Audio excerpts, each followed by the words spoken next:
VAC Ayurveda and nutrition unit 2। इस video में हम यूनिट 2 कवर करेंगे। पिछली वीडियो में हमने यूनिट 1 कवर कर दी, जिसका लिंक आपको डिस्क्रिप्शन में मिल जाएगा।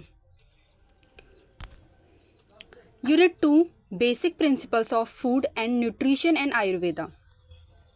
इसमें 5 चैप्टर है, जिसे हम एक एक करके पढ़ेंगे। 4th chapter understanding rich sources of nutrient. Nutrient क्या होते हैं ये मैंने पिछली वीडियो में बताया था। जो हमारी diet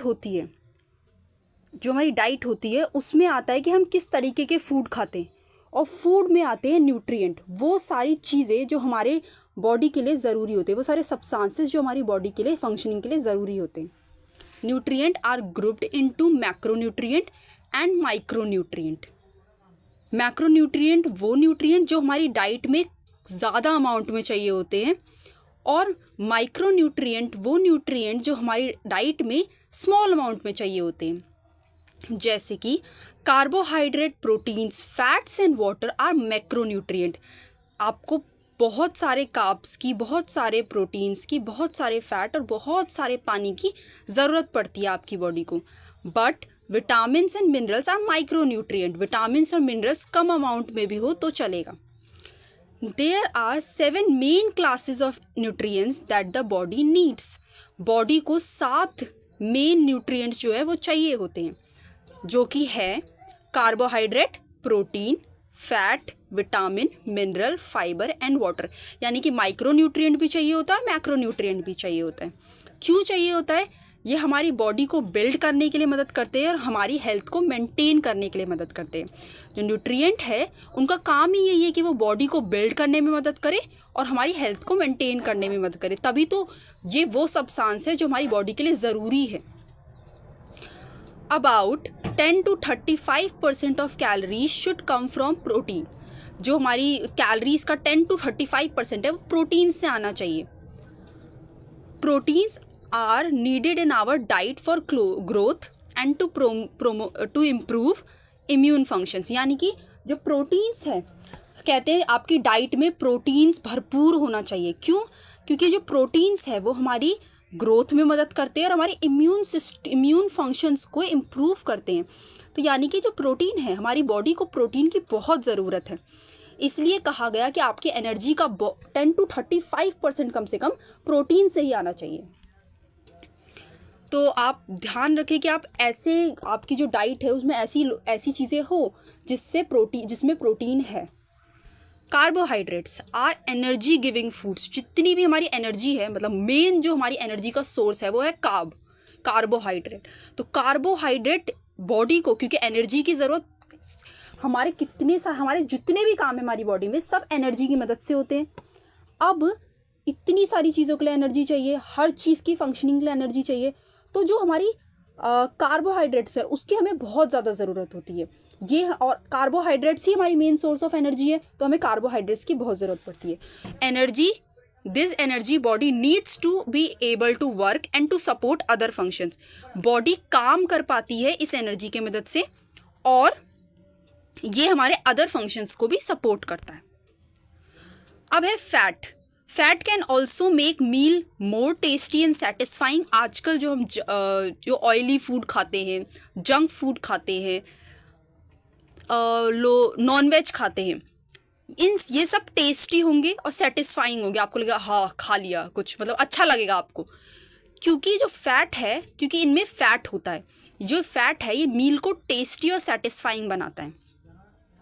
fat is found in meat, chicken, milk product, butter, cream, avocado, cooking oil and fat cheese, fish and groundnuts. इन सब में ये फैट पाया जाता है। We eat much of food which contain so much fat. हम आजकल के टाइम पे हम ज़्यादा से ज़्यादा जो फूड खाते हैं उसमें फ़ैट होता है। चलो ठीक है, फ़ैट बुरा नहीं है। फ़ैट में भी एक टाइप का फ़ैट है जो बुरा है। Unsaturated fats are healthy fat.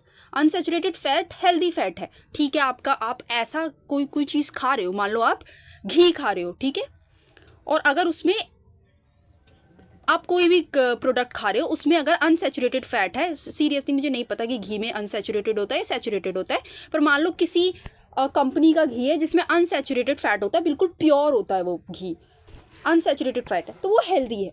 But अगर आप किसी कंपनी का खा रहे हो जिसमें इम्प्योरिटीज़ है, उसमें अनसैचुरेटेड फैट नहीं है, सैचुरेटेड फैट है, तो वो आपके लिए अनहेल्दी है। But saturated fats are unhealthy fats, इससे हमें प्रॉब्लम है। Therefore people in your community need to eat more of unsaturated fats in your community, and you also need to eat unsaturated fat and try to reduce their intake of saturated fat. आप पूरा reduce नहीं कर सकते, आप try करो कि धीरे धीरे आप रिड्यूस करो। Plant sources of fats are better for a person's health. जो प्लांट सोर्सेज ऑफ फैट है, जो प्लांट्स की चीज़ों से, जैसे आपने साग खा ली, आपने फ्रूट्स खा लिए, तो जो प्लांट सोर्सेज ऑफ फैट है ये आपके लिए अच्छे हैं, ये पर्सन की हेल्थ के लिए अच्छे। पर animal sources of fat because animal fats contain more saturated fats, तो दे आर अनहेल्दी। यानी जो फैट का एक हमने सोर्स बताया मीट और चिकन फिश, तो मीट चिकन फिश ये सब क्या है, एनिमल फैट है। इनमें जो है, इनमें सैचुरेटेड फैट ज़्यादा है जो कि आपके लिए हार्मफुल है, जो आयुर्वेदा की दृष्टि में आपको नहीं खाने चाहिए। Carbohydrates, protein, fats, vitamins, minerals, water and fibre are the main group of nutrient which together but in variable amount make up a balance diet. अब अगला, जब हमने पहले न्यूट्रिएंट के बारे में पढ़ लिया, कुछ न्यूट्रिएंट्स को हमने थोड़ा डिटेल में डिस्कस भी कर लिया, अब है कि ये जो सारे न्यूट्रिएंट है ये ये सारे जो हमारे साथ में पर अलग अलग अमाउंट में आते हैं बैलेंस डाइट में। बैलेंस डाइट वो डाइट नहीं है जिसमें प्रोटीन हो, जिसमें कार्ब हो, या फिर जिसमें फैट हो। बैलेंस डाइट नाम से ही पता चल रहा है कि उस डाइट में सब होने चाहिए। हाँ, कार्ब हमें ज़्यादा अमाउंट में चाहिए तो कार्ब ज़्यादा अमाउंट में हो, प्रोटीन हमें 10 to 35% के अमाउंट में चाहिए तो प्रोटीन 10 to 35% के अमाउंट में हो, फैट हमें अनसैचुरेटेड ही चाहिए, सैचुरेटेड नहीं चाहिए, तो वो उस अमाउंट में वो कम हो फैट। तो इस तरीके से हमारी जो डाइट है उसमें वेरिएबल अमाउंट में, बैलेंस डाइट में वेरिएबल अमाउंट में, पर सारे न्यूट्रिएंट होंगे, मैक्रो माइक्रो दोनों। अ balance diet consisting of a variety of nutrient, balance diet में बहुत तरीके के न्यूट्रिएंट होते हैं। Rich foods is essential for maintaining good health, और अच्छे फूड ज़रूरी है कि आपकी गुड हेल्थ के लिए। In order to have a healthy life and good nutritional status, a person needs to eat a balanced diet. एक हेल्दी लाइफ लीड करने के लिए, एक अच्छा न्यूट्रिशन स्टेटस होने के लिए एक इंसान का ज़रूरी है कि उसको बैलेंस डाइट लेनी चाहिए। उसको जिसकी जितनी ज़रूरत है उतने न्यूट्रिएंट होने चाहिए उसके डाइट में। अब न्यूट्रिएंट तो हो जाए, लेकिन उसके सोर्सेज क्या हैं? कार्बोहाइड्रेट, अगर आपको कार्बोहाइड्रेट चाहिए तो आप क्या खाओगे? आप खाओगे sweet potato and cassava. Protein के सोर्सेज है pea, lime bean, French bean and cow pea यानी मटर। Vitamin A, carrot, spinach, pumpkin. Vitamin B1, tomato, chilli, garlic, leek and chilli. Sweet pepper. Vitamin A आँखों के लिए अच्छा होता है। विटामिन डी सनलाइट से मिलता है। Leek and pea. Vitamin C, chilli, sweet pepper, cabbage and drumstick. Calcium हमें किससे मिलता है? पालक, ये पालक तो याद ही रह सकता है। बीन से मिलता है, एमारंथस पता नहीं क्या है ये, पर मतलब अगर आपको एक एक दो सोर्स भी याद रह गए तो आप वहाँ पे लिख सकते हो कि भाई इससे ये मिलता है। आयरन हमें पालक से मिलता है, स्पिनच से मिलता है, बिटर गॉट से मिलता है, करेला। किस किस को पसंद है बताना कमेंट में। फॉस्फोरस हमें pea, bean, taro, drumstick and leaves से मिलता है, ड्रमस्टिक लीव्स से मिलता है। विटामिन B5 पालक से मिलता है, बिटर से मिलता है, यानी पालक से बहुत कुछ मिलता है। तो आप पालक 2-3 विटामिन में लिख के आ सकते हो। और आयोडीन हमें टमाटो से मिलता है, स्वीट पेपर से मिलता है, कैरेट से मिलता है, गार्लिक से मिलता है, ओकरा से मिलता है। सोडियम हमें कैलोरी से मिलता है, ग्रीन अनियन से मिलता है, चाइनीज़ कैबेज एंड रेडिश से मिलता है। कुछ एक डोज, ये बिल्कुल थ्योरी है, ये आपको याद ही करना पड़ेगा कि 2-2, 3-3 सोर्सेज आप किसी के याद कर लो ताकि आप वहाँ पे पेपर में लिख कर आ सको कि इसका ये इससे मिलता है। और साथ ही साथ आपको भी नॉलेज मिले कि अगर मुझे अपनी डाइट में कार्ब्स चाहिए, अगर मुझे अपनी डाइट में कार्ब चाहिए तो मैं इस चीज़ को खाऊं, इस चीज़ को अपनी डाइट में इंक्लूड करूं। अब अगला चैप्टर आ रहा है, ये बहुत इंपॉर्टेंट चैप्टर है। अब तक जितने भी चैप्टर पढ़े वो ठीक थे, पेपर पॉइंट ऑफ व्यू से भी और नॉर्मली भी ठीक थे, but paper point of view से ये बहुत इंपॉर्टेंट टॉपिक है। आई गेस कि इससे क्वेश्चन आएगा ही आएगा, तो ये ध्यान से पढ़े। और मैंने बहुत डिटेल में स्लाइड्स बनाई हैं ताकि अगर आपको मेरी बातें समझ में नहीं आ रही है तो आप पढ़कर उसको प्रिपेयर कर सको। Fifth chapter, concept of doshas and assessment. Ayurvedic medicines is based on the idea that world is made up of 5 elements। जो आयुर्वेदिक मेडिसिन्स है वो इस आइडिया पे बेस करके बनाए गए हैं क्योंकि वर्ल्ड 5 धातुओं 5 एलिमेंट्स से बनी है, और हमारी जो बॉडी है वो भी 5 एलिमेंट से बनी है। इस दुनिया में जो कुछ भी है वो 5 एलिमेंट से बना हुआ है। जो हमारी अर्थ है, वर्ल्ड है, वो 5 एलिमेंट से बनी है। किससे? Space, water, earth, fire, air. Space, water, earth, fire, air. आकाश, जल, पृथ्वी, तेज, वायु, इन 5 से बनी है। Each earth element interacting with other element constitutes a dosha. अब जो हमारे ये जो 5 एलिमेंट है, हर एलिमेंट दूसरे से इंटरेक्ट करता है और दोषा बनाता है।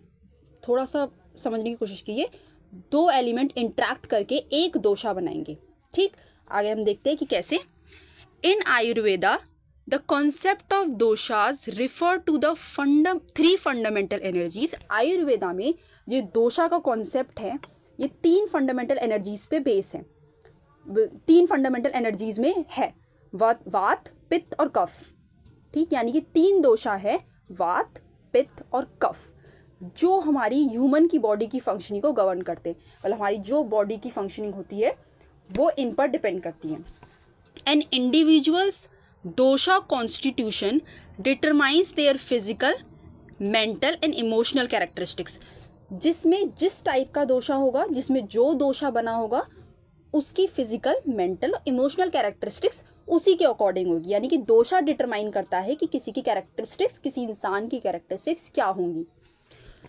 ठीक है, अब तक इतना समझ में आया होगा कि दोषा जो है वो जो अर्थ एलिमेंट्स हैं उनके इंटरेक्ट करने से बनता है, और ये ह्यूमन बॉडी की कैरेक्टरिस्टिक्स, ये किसी भी इंसान की कैरेक्टरिस्टिक्स बताता है। इतना समझ में आ गया होगा। According to Ayurveda a person's health is based on their dosha. Ayurveda के अकॉर्डिंग टू आयुर्वेदा एक इंसान की हेल्थ उसके दोषा पे डिपेंड करती है। अब एक नई टर्म है, बट वो दोषा से ही रिलेटेड है, प्रकृति। किसी इंसान की प्रकृति क्या होगी? Prakriti is defined as the state of an individual in its natural form. एक इंडिविजुअल अपनी नेचुरली किस स्टेट में है उसे कहते हैं प्रकृति। एक इंडिविजुअल नेचुरली किस स्टेट में है उसे कहते हैं प्रकृति। नेचुरली वो कैसा है इसे कहते हैं प्रकृति, उसकी प्रकृति। अब है Ayurveda classifies people on the basis of prakriti as every person is suppose to have a fixed prakriti. जो आयुर्वेदा है वो लोगों को उनकी प्रकृति के बेसिस पे डिवाइड करता है कि भाई तुम इस प्रकृति के हो, तुम अलग ग्रुप में, तुम इस प्रकृति के हो, तुम अलग ग्रुप में। जो कि प्रकृति जो है फिक्स होती है, हर इंसान की एक एक फिक्स प्रकृति होती है। ये जो प्रकृति है ये डिटरमाइन करती है तीनों दोषा में से कौन डोमिनेट कर रहा है उस पर। प्रकृति कब किस पर डिसाइड होती है कि 3 दोषा जो हमारे हैं कौन डोमिनेट कर रहा है। अब आप कहोगे देखो ये होता ऐसा है कि जैसे वात, पित्त, कफ आपकी कैरेक्टरिस्टिक्स होंगी, आगे मैं बताऊंगी कि कैसे असेसमेंट होता है दोषा का। आपकी कैरेक्टरिस्टिक्स होगी जो भी, उससे पता चलेगा वात, पित्त, कफ क्या है। अब पता चल गया कि भाई अगर वात 10% है, पित्त 15% है और कफ 5% है, तो सबसे ज़्यादा कौन है? पित्त 15%, 10, 15, 5, पित्त सबसे ज़्यादा है। तो अगर पित्त आपकी 15% है, सबसे ज़्यादा है एक्चुअली ये, हाँ पित्त 15% है, तो फिर आप क्या होगा, आप पित्त प्रकृति के हो, क्योंकि आपका जो सबसे डोमिनेटिंग दोषा है वो है पित्त, क्योंकि वो सबसे ज़्यादा आप में है। पित्त दोषा के कैरेक्टरिस्टिक्स आप में सबसे ज़्यादा है, तो आप में जो है पित्त दोषा है। पर अगर आप ये भी कह सकते हो कि क्या दोषा प्रकृति क्या दो दोषा डोमिनेट कर सकते हैं? हाँ जी, बिल्कुल कर सकते हैं, दो दोषा भी डोमिनेट कर सकते हैं। हो सकता है आप में कफ कम है पर पित्त और वात दोनों बराबर है, बराबर डोमिनेट कर रहे हैं, तो आप क्या कहोगे? वात पित्त दोष कहोगे। आप कहोगे कि मेरी प्रकृति जो है वो वात पित्त है। ठीक, यानी कि जो दोषा डोमिनेट करेगा वो बताएगा कि आपकी प्रकृति कैसी है। प्रकृति, क्योंकि ये एक इंसान की नेचुरल फॉर्म है, ये कब डिसाइड होती है? जब यूट्रस में ओवम और स्पर्म मीट करते हैं, तभी डिसाइड हो जाता है कि जो ह्यूमन आने वाला है उसकी प्रकृति क्या होगी, तभी डिसाइड हो जाता है। अब थोड़ा समझ में आया होगा कि क्या बोलते प्रकृति क्या होती है। प्रकृति होती है वो दोषा जो डोमिनेट करे, जो दोषा डोमिनेट करता है हमारी बॉडी में, वो हमारी प्रकृति होती है। प्रकृति जब हमारा स्पर्म ओवम मीट करता है तभी डिसाइड हो जाती है, तभी फॉर्मुलेट हो जाती है कि क्या होगी हमारी प्रकृति। पर ओवर द लाइफ टाइम बहुत सारी चीज़ें होती है जिससे हम नई दोषा को अडेप्ट भी करते हैं। मान लो हमने कुछ ऐसी आदतें लगाई, कुछ ऐसी हैबिट, कुछ ऐसी लाइफस्टाइल लगाई जिससे हमारा पहले हमारा पित्त दोष डोमिनेटिंग था, लेकिन अब हमारा कफ दोष भी डोमिनेटिंग हो गया है। तो हमारा वो उसको हम कहते हैं विकृति, यानी वी लेट अ दोष टू डोमिनेट, हमने एक दोष को डोमिनेट करने दिया, तो उसे कहते हैं विकृति। प्रकृति जो स्पर्म ओवम के मीट के टाइम पे डिसाइड हो जाए, और विकृति जो हम अडेप्ट करते हैं, जिस दोषा को हम डोमिनेट होने देते हैं। जिस दोषा को नेचुरली जो दोषा डोमिनेट करता है हमें, वो प्रकृति। जिस दोषा को हम डोमिनेट करने देते हैं वो विकृति। मैं अच्छे से समझाना चाहती हूँ, इसे बार बार रिपीट करी ताकि आप समझो। प्रकृति में क्लासिफाइड इनटू 7 टाइप्स। प्रकृति 7 टाइप्स की होती है। वात, पित्त, कफ। मैंने कहा 2 प्रकृति भी डोमिनेट कर सकती है, यानी एक से ज़्यादा भी प्रकृति डोमिनेट कर सकती है। अगर एक व्यक्ति में वात डोमिनेट कर रही है तो वात प्रकृति का है, पित्त तो पित्त प्रकृति, कफ तो कफ प्रकृति। कफ, वात और पित्त बराबर डोमिनेट कर रहे हैं तो वात पित्त प्रकृति। वात और कफ बराबर डोमिनेट कर रहे हैं तो वात कफ प्रकृति। पित्त और कफ डोमिनेट कर रहे हैं, बराबर डोमिनेट कर रहे हैं तो पित्त कफ प्रकृति। और अगर तीनों बराबर डोमिनेट कर रहे हैं, मतलब आप में तीनों की कैरेक्टरिस्टिक्स बराबर है, पित्त की 2 कैरेक्टरिस्टिक्स है, वात की 2 कैरेक्टरिस्टिक्स है, कफ की 2 कैरेक्टरिस्टिक्स है, तो इसका मतलब कि वात पित्त कफ प्रकृति का वो इंसान है। ठीक, और ये वात पित्त कफ है क्या? 3 दोषाज है। मैंने कहा था दोषा हमारे 3 फंडामेंटल एनर्जीज होते हैं, जो कि है वात, पित्त और कफ। और दोषा बनते कैसे हैं? कैसे बनते हैं? 2 अर्थ एलिमेंट जब इंटरेक्ट करते हैं तब दोषा बनते हैं। ठीक, इतना समझ में आया होगा। और इससे होता क्या है? इससे हमारी जो बॉडी है उसके फंक्शंस डिटरमाइन होते हैं, हमारी कैरेक्टरिस्टिक्स डिटरमाइन होती है। एक इंसान वैसा ही होगा जैसे उसके दोष होंगे। ये आप आगे और समझोगे जब मैं आपको वात, पित्त और कफ तीनों की कैरेक्टरिस्टिक्स समझाऊंगी। सबसे पहला है वात। Consist mostly of 2 elements, air and space also known as ether. मैंने कहा था कि 2 अर्थ एलिमेंट इंटरेक्ट करते हैं, यानी जब एयर और स्पेस इंटरेक्ट करता है तो क्या बनता है? वात बनता है। Interaction of air and earth space element, air and space element constitute वात दोष, is generally described as cold, light, dry, rough. Air और स्पेस की कैरेक्टरिस्टिक्स देखो और उसके हिसाब से तुम वात की कैरेक्टरिस्टिक्स बता दोगे। Cold, light, dry, air dry होती है, एयर कोल्ड होती है, लाइट होती है, rough, flowing and spacious. Spacious होगा, बहुत स्पेस, तो स्पेसियस मतलब बहुत ज़्यादा जगह होगी, तो उसके हिसाब से आप एक कैरेक्टरिस्टिक्स याद कर सकते हो। याद करने का एक तरीका है। ऑटम रिप्रेजेंट्स वात for its cool crisp days. Autumn में जो कूल और क्रिस्प डेज होते हैं, इसके वजह से ऑटम रिप्रेजेंट करता है वात को। तो वात के लिए सीजन कौन सा है? ऑटम। कैरेक्टरिस्टिक्स क्या है? Cold, dry, rough, flowing, spacious. Those with vata dosha, जिन लोगों में वात दोष होता है, यानी वात दोष जिसमें डोमिनेट करता है, are usually described as slim, energetic and creative. वो लोग स्लिम होते हैं, पतले होते हैं और एनर्जेटिक होते हैं एंड क्रिएटिव होते हैं। They are known for thinking outside the box. बहुत क्रिएटिव है ना, तो वो तो आउटसाइड ऑफ द बॉक्स भी सोच पाएंगे। हम तो क्या है, हम एक इनसाइड द बॉक्स सोचेंगे, एक बॉक्स के अंदर सोचेंगे। पर जो लोग क्रिएटिव होंगे वो तो कहाँ से सोच लेंगे, कितनी इमेजिनेशंस कर लेंगे।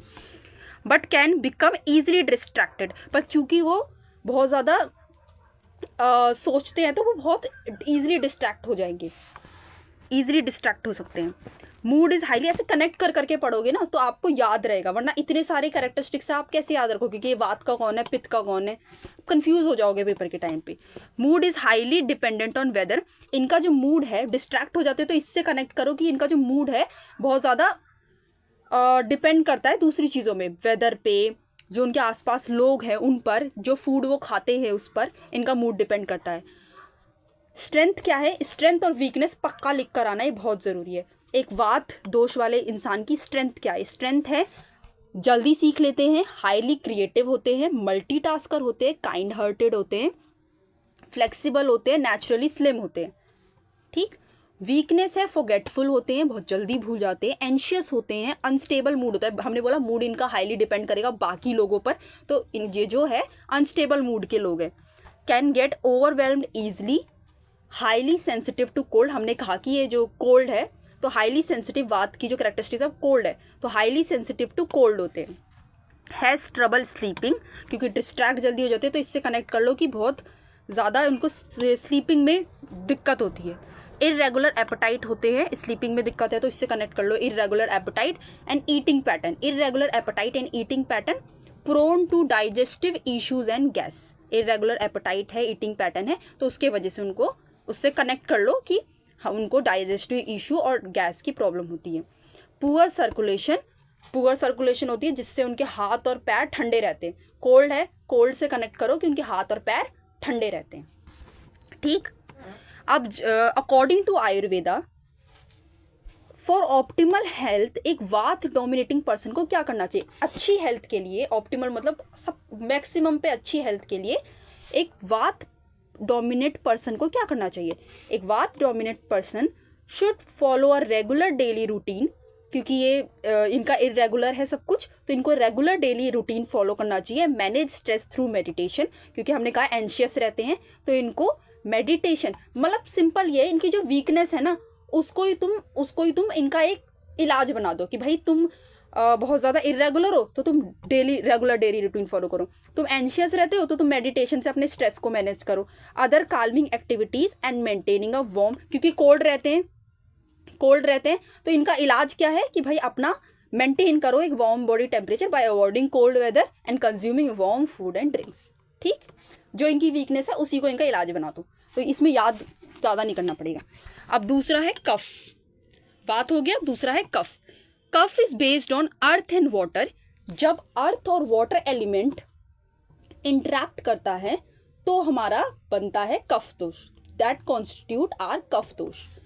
It can be described as steady, stable, heavy, slow, cold and earth. Earth से आप याद कर सकते हो heavy, steady, stable, cold, water से कोल्ड, पानी धीरे धीरे बहता है, स्लो, मतलब ऐसे कनेक्ट करके आप याद कर सकते हो कि ये जो steady, stable, heavy, slow, cold and soft होते हैं, इनके जो कैरेक्टरिस्टिक्स है।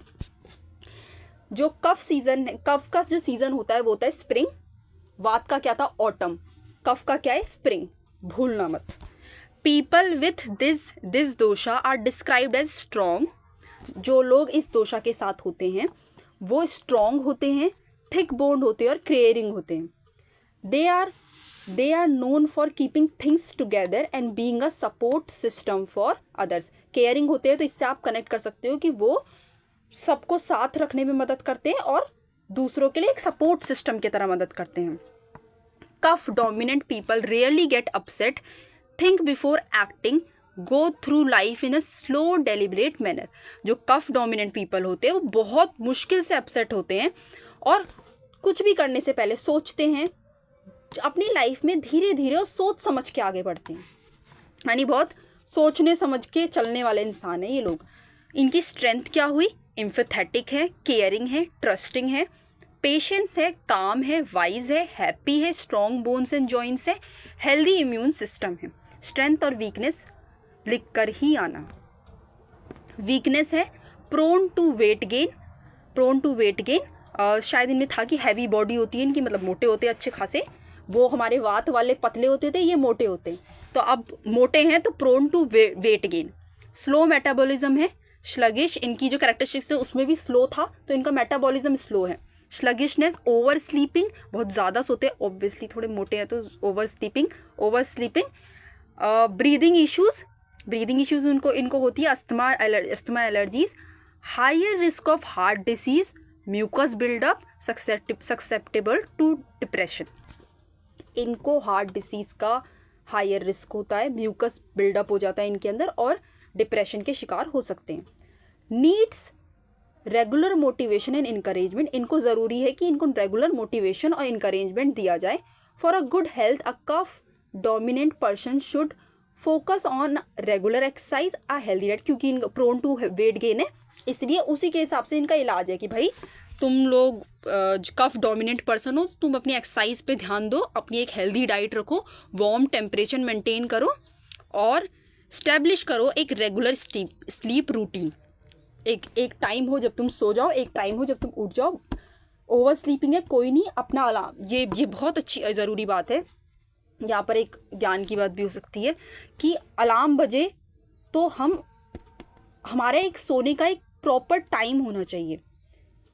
देखिए एक टाइम तो आएगा जब हमेशा के लिए सोना है, उससे पहले थोड़ा जाग लिया जाए, क्योंकि अभी हमारी उम्र, जो स्टूडेंट्स मुझे सुन रहे हैं वो मोस्टली शायद कॉलेज स्टूडेंट्स ही होंगे, तो अभी जो उम्र है ये जागने की उम्र है। एक टाइम ज़रूर आएगा जब आप सो भी सकते हो, एक टाइम तो ज़रूर ऐसा आएगा जब आप हमेशा के लिए सो जाओगे, और सबके जीवन में आएगा।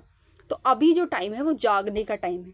जितना हो सके कोशिश करें कि वर्क इज़ वर्शिप, इसको अपने दिमाग में बिठाएं, क्योंकि अगर आप एक काम लिख के सोते हो ना तो आप सुबह उठते हो, आप एक लिख के सोते हो कि कल मुझे सुबह उठ के ये करना है, तो आप उठोगे, अदरवाइज आप सोते रहोगे। अगर आपकी लाइफ में सब कुछ इन सिस्टमेटिक है तो आप सोते रहोगे। तो एक होता है कि आप इतने बजे सो, आप इतने बजे उठो, मिनिमम आपको एक अच्छी उसके लिए, अभी सर्दियों का टाइम है तो 7 to 8 आवर्स स्लीप, और गर्मियों के टाइम पे 6 to 7 आवर्स स्लीप आपको चाहिए होती है। ठीक है, एक स्लीप ज़रूरी है, एक मिनिमम अमाउंट ऑफ स्लीप लो, लेकिन over sleeping is not good for your age also and for your health also. तो यहाँ पर कफ वाले पीपलों को, ये वैसे कफ डोमिनेंट पीपल के लिए नहीं, ये सबके लिए है, पर as per the course kapha dominant person के लिए ये ज़रूरी है कि वो रेगुलर स्लीपिंग रूटीन फॉलो करे, स्टैब्लिश करे। अब है pitta. Pitta known for being associated with a determined not give up, not मतलब डिटरमाइंड का मतलब होता है जो गिव अप नहीं करते, पर्सनैलिटी। जो पित्त होता है उसमें हमारे फायर और वाटर एलिमेंट इंट्रैक्ट करके पित्त दोष कॉन्स्टिट्यूट है। Fire and water element interact to constitute pitta dosha. Fire and water, fire से ही पता चला है फायर होगी इनके अंदर, इससे थोड़ा कनेक्ट कर सकते हो आप। तो जो पित्त दोष है वो बहुत डिटरमाइंड होते हैं, फायर होगी इनके अंदर, बहुत डिटरमाइंड होते हैं अपने पर्सनल, अपने गिव अप को लेके। और सच में जो ऐसे लोग होते हैं ना वही आगे बढ़ते हैं, जो अपने गोल को लेके, जो अपनी ज़िंदगी को लेके, जिनके अंदर कोई जो गिव अप करते रहते हैं वो आगे नहीं बढ़ेंगे। ऐसे ही लोग आगे बढ़ेंगे जिनके फायर होगी। It's commonly described as hot, light, sharp, oily, liquid and mobile. Summer is known, इनका जो सीजन होता है वो होता है summer. Summer is known as pitta season for its sunny hot days, क्योंकि ये लोग, इनमें जो इनकी जो कैरेक्टरिस्टिक्स है वो हॉट है, तो इसलिए इनका जो सीजन है वो भी समर है। People with pitta are said to usually have a muscular build. इनकी अच्छी खासी मस्कुलर बिल्ड होती है। हमारे वात वालों का स्लिम बॉडी थी, कफ वालों की मोटी बॉडी थी, इनकी स्लिम, इनकी फिट बॉडी है, एकदम फिट, मस्कुलर बिल्ड है इनका पूरा। इसलिए ये लोग एथलीट होते हैं, स्ट्रॉन्ग लीडर्स बनते हैं। यानी कि जो एथलीट है पक्का उन सब में पित्त दोष डोमिनेट करता होगा, और जो यही आगे जाके स्ट्रॉन्ग लीडर्स बनते हैं। मैंने बोला वही लोग सक्सेसफुल होंगे जिनके अंदर कुछ करने की फायर है, जो डिटरमाइंड है अपनी अपनी ज़िंदगी को लेके, जो गिव अप नहीं करना चाहते हैं। और सबसे पहली बात, जिनकी लाइफ में कोई गोल है, they are highly motivated, goal oriented and competitive. बहुत मोटिवेटेड रहते हैं, गोल ओरिएंटेड रहते हैं और कॉम्पिटिटिव रहते हैं। स्ट्रेंथ, इनकी स्ट्रेंथ क्या है? इंटेलिजेंट है, पर्पसफुल है, learn quickly, self determined, masters skill easily, strong desire for success, strong natural leaders and quick metabolism, good circulation, healthy skin and hair। तो ये इनकी स्ट्रेंथ है। वीकनेस क्या है? इम्पेशेंट है, prone to conflict, always hungry, mood swings when hungry, जब बहुत हमेशा हंग्री रहते हैं तो इससे कनेक्ट कर लो कि इनके मूड स्विंग्स होते हैं जब हंग्री रहते हैं। Prone to acne and inflammation, sensitive to hot temperature से सेंसिटिव है। Those with a pitta dominating dosha should focus on work life balance and avoid, because ये बहुत डिटरमाइंड है, इनको वर्क लाइफ बैलेंस में ध्यान देना चाहिए कि लाइफ भी है वर्क भी है, ठीक है। अवॉइड एक्सट्रीम हीट को अवॉइड करना चाहिए, जैसे कि वेदर और स्पाइसी फूड, इन्हें अवॉइड करना चाहिए। अब है, मैंने बताया था कि ये दोषा कैसे होते बनते, हमको पता चलते हैं। आयुर्वेदिक असेसमेंट टेक्निक्स होती है इसके लिए। 3 दोषा हमने पढ़ लिए। आयुर्वेदिक असेसमेंट टेक्निक्स होती है such as pulse diagnosis, tongue examination and visual observations are use to determine an individual's dosha constitution. किसी इंडिविजुअल ने कौन सा इंडिविजुअल की दोषा कॉन्स्टिट्यूशन क्या है, यानी कौन सा दोष कितने % में उसके अंदर है, ये कैसे पता चलता है? कुछ आयुर्वेदिक असेसमेंट टेक्निक्स होती है, जैसे कि pulse diagnose, tongue examination and visual observations. 6th chapter है Ayurvedic principles of food habits. अगर पिछला चैप्टर दोषा वाला आपको नहीं समझ में आया हो तो आप दोबारा देखिए, क्योंकि वो चैप्टर बहुत इंपॉर्टेंट है, या फिर आप स्लाइड्स को बहुत अच्छे से पढ़िए। 6th चैप्टर है Ayurvedic principles of food habits. Ayurveda emphasizes the importance of eating whole, fresh and seasonal foods that are compatible with an individual's dosha constitution। जो आयुर्वेदा होता है वो एम्फसाइज करता है हमारी कि हम फ्रेश सीजनल फूड्स खाएं और वो फूड्स खाएं जो कंपैटिबल है with N individual's dosha constitution. यानी कि जो आयुर्वेदा है वो कहता है कि भाई आपके दोषा के अकॉर्डिंग आपको जो खाना खाना चाहिए। हमने बोला ना कि क्या बोलते, अभी लास्ट स्लाइड ये पढ़ा है, जिसने ध्यान से सुना है देखा है उसको याद होगा कि पित्त के लिए हम पित्त वालों को ज़्यादा स्पाइसी फूड नहीं खाना चाहिए। तो यानी कि इतना तो है कि हर दोषा के अकॉर्डिंग एक होता है कि भाई तुम्हारे लिए ये कंपैटिबल फूड है। कंपैटिबल फूड मतलब ये तुम्हें खाने चाहिए, तुम्हारे अकॉर्डिंग, ये तुम्हारी बॉडी के अकॉर्डिंग, तुम्हारी बॉडी टाइप के अकॉर्डिंग ये सही है, तुम्हें खाने चाहिए। तो आयुर्वेदा इसी चीज़ पर जोर देता है कि आपकी बॉडी के हिसाब से जो सही है आप वो खाओ, फ्रेश खाओ, सीजनल खाओ। Ayurveda nutrition and cooking course help to understand the ideal Ayurvedic eating habit for a healthy lifestyle। Ayurvedic eating habit, एक हेल्दी लाइफस्टाइल के लिए कुछ आयुर्वेदिक ईटिंग हैबिट है जो एक इंसान के अंदर होनी चाहिए। क्या क्या? Sitting posture during meals. पुराने ज़माने में लोग ज़मीन पर बैठकर, सीधा बैठकर खाना खाते थे। क्यों खाते थे? क्योंकि वो आयुर्वेदा को, उनकी जो टेक्निक्स थी, जो उनकी जो लाइफस्टाइल था, उसमें आयुर्वेदिक प्रिंसिपल्स थे। आजकल तो कैसे भी खा लेते हैं हम, पर पहला इसमें यही है कि सिटिंग पोस्चर ड्यूरिंग मील्स। आप खाना खाते वक्त आपका सिटिंग पोस्चर क्या है? सबसे बेस्ट पोस्चर क्या है? अब तक नहीं किया तो आगे से करना। क्रॉस लेग्ड पोजीशन, आपके जो दोनों पैर है आलती पालती मार के बैठो। And keep a straight back, आपका खाना खाते वक्त आपका बैक पूरा स्ट्रेट होना चाहिए, ठीक। दूसरा है ईट सीजनल फूड, यानी कि eat fresh foods and vegetables according to current season. जिस सीजन में जो, अब कुछ लोगों को आदत है, आज अभी विंटर्स चल रही है, लोग आइसक्रीम खाएंगे।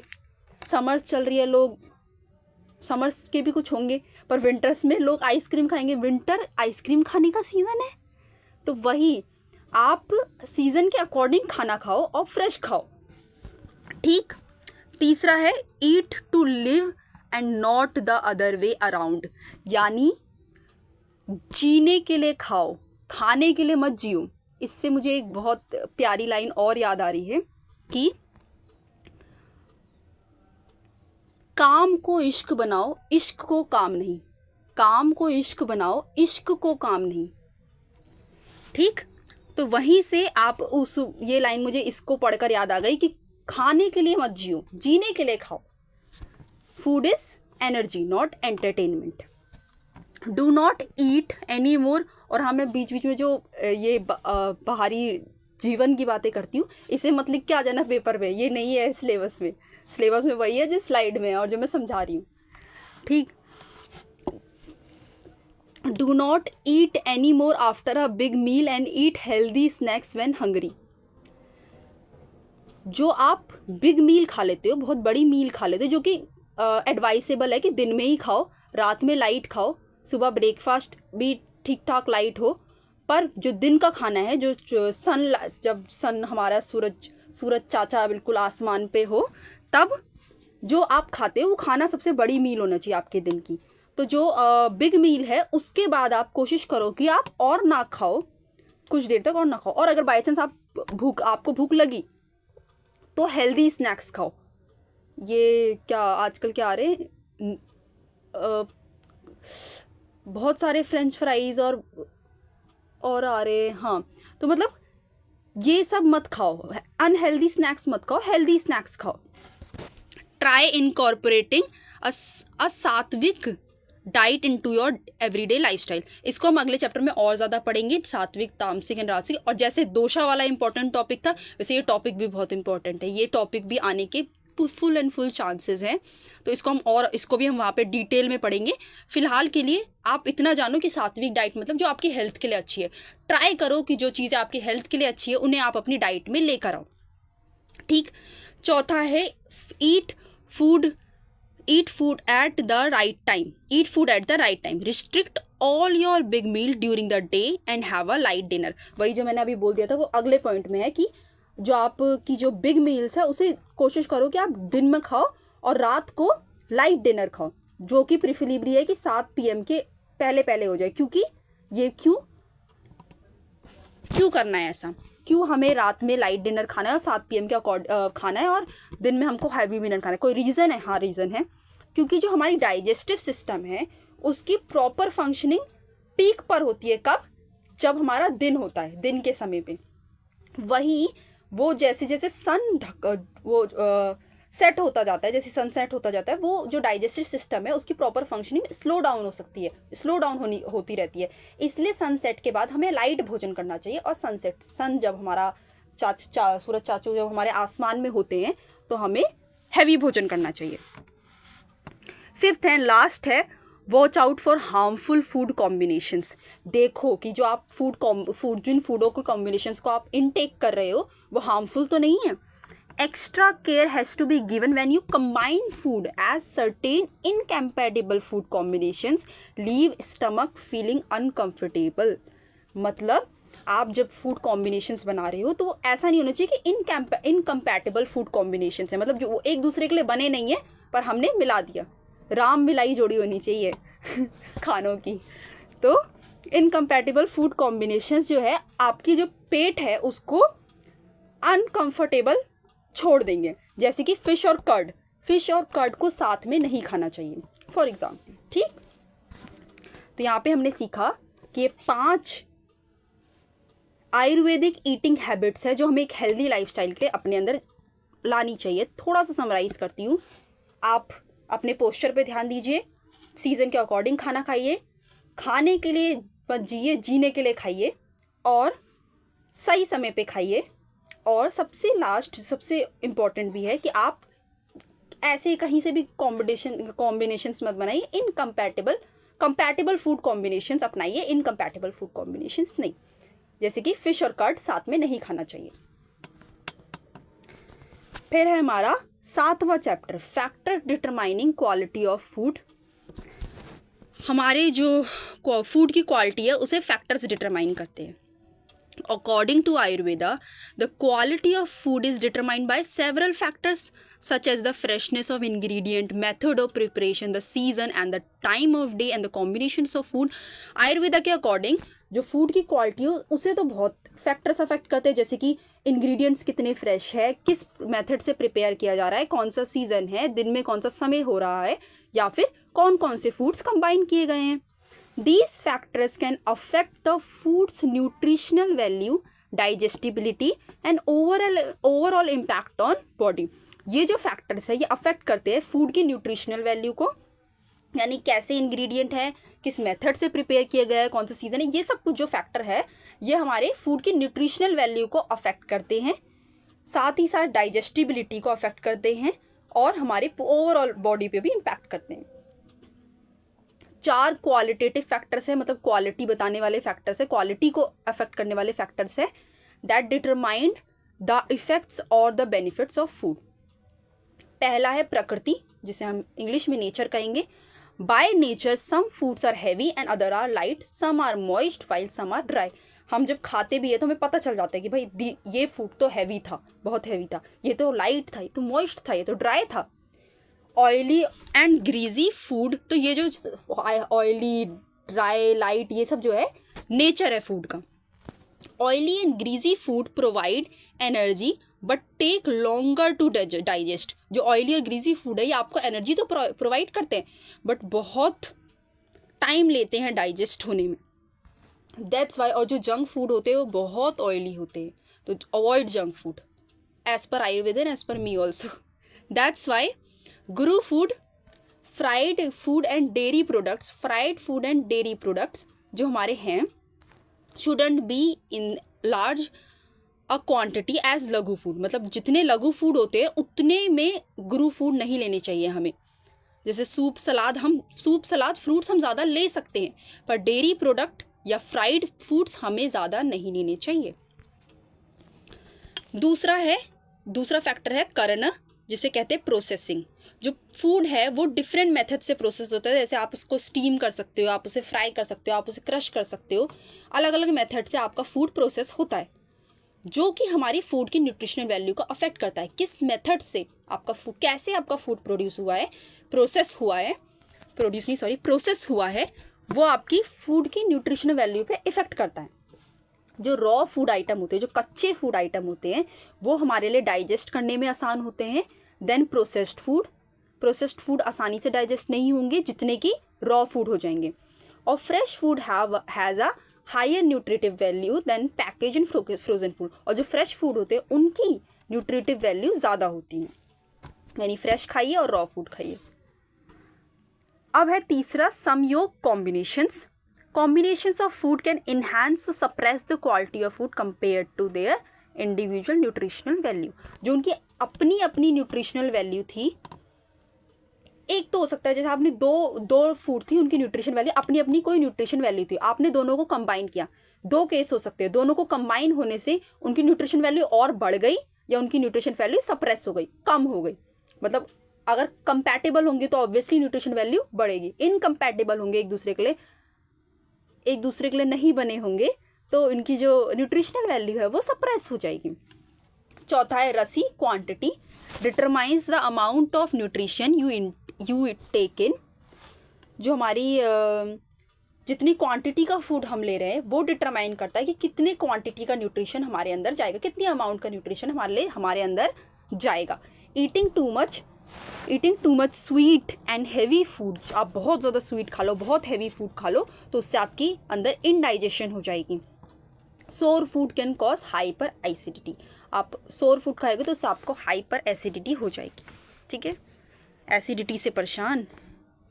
फिर 8 है हमारा FSSAI रेगुलेशंस ऑन आयुर्वेदिक आहार. FSSAI क्या है? हर चीज़ के लिए अथॉरिटी होती है. आपको हर चीज़ के लिए कुछ भी आपको करना है, गवर्नमेंट लीगली कुछ भी करना है, तो वहाँ पे कुछ गाइडलाइंस होती है, कुछ रूल्स होते हैं, कुछ चेकिंग होती है जो आपके साथ होती है. तो फूड तो इतनी बड़ी चीज़ है, सब लोग फूड खा रहे हैं, तो उसके लिए तो एक अथॉरिटी होगी ही होगी जो ये डिसाइड करेगी कि भाई ये फूड बेचा जाना चाहिए कि नहीं, यानी जो रेगुलेट करेगी. तो अभी यही है, the food safety and standards authority of India, FSSAI. आप अपने घरों में जो जो आते हैं सामान उनमें भी देखोगे तो वहाँ पर आपको लिखा मिल जाएगा FSSAI, मतलब इस अथॉरिटी ने पास कर दिया कि भाई ये प्रोडक्ट हो सकता है, कंज्यूमर द्वारा यूज़ हो सकता है।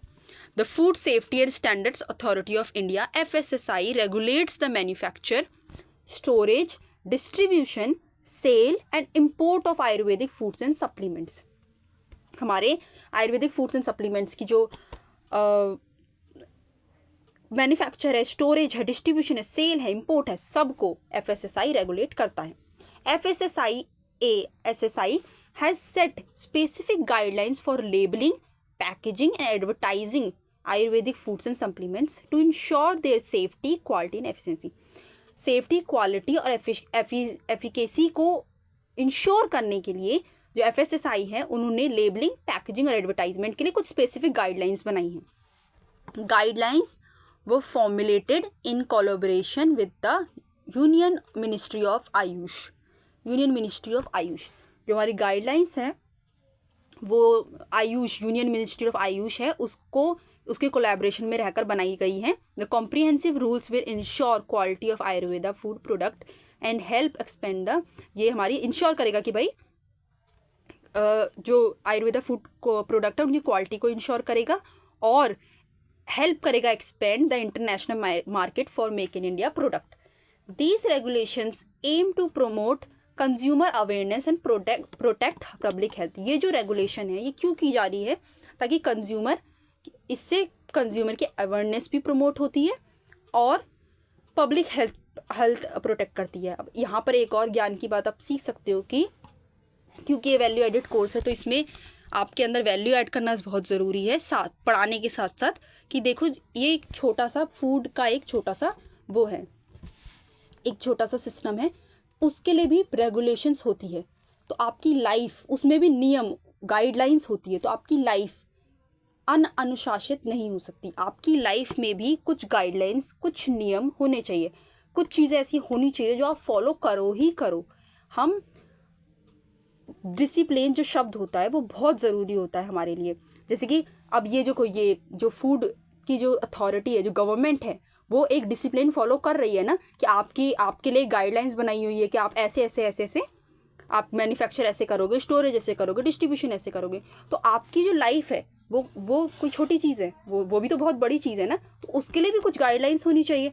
अब सरकार तो आपके लिए गाइडलाइंस नहीं बनेगी, अपनी लाइफ के सरकार तो आप ही हो, तो अपनी लाइफ की जो गाइडलाइंस है वो आप बनाओगे कि सुबह उठने का टाइम होना चाहिए, सोने का टाइम होना चाहिए, तो पढ़ने का टाइम होना चाहिए, तो गाइडलाइंस होनी चाहिए। इसलिए इससे एक सीख लेके भी जाओ कि डाइट तो सुधारनी है, साथ साथ लाइफ भी सुधारनी है। Thank you. Please like, subscribe and share if you like the video, if you learned something from the video, तो please like it. It gives me motivation to make further videos.